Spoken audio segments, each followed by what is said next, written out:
Pila naman ka mga negosyante sa Bacolod City Public Plaza nagalaom nga mangin maayo kunong kita sa buong holiday season. O kabay pa, nakatuto kay Lynn Pedreso. Ang holiday season, oportunidad para sa dugang income sa mga negosyante. Sa paglagaw-lagaw diri sa plaza sa siyudad ng Bacolod, magluwas sa pag-relax, hindi madula ang pagpangita sang OOTDs na fit sa budget mo.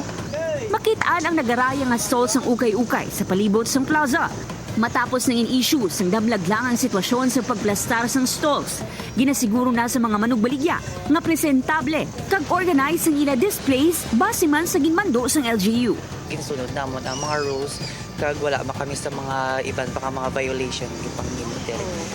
Hindi naman issue sa mga nagalagaw ang pagpahamtang sang ukay-ukay sa atubang sang plaza.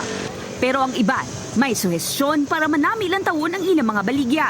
Ipiron pagit kag paramion pagit nila para komportable man ang galalagaw sa ibang nga lugar. Do hindi bala boring bala tanamon bala plaza how kag pilian damo ang mga ng kabataan or mga presa mo bala how nga makapangita pagit mga things dire sa plaza. Aileen Pedreso para sa GMA Regional TV Early Edition.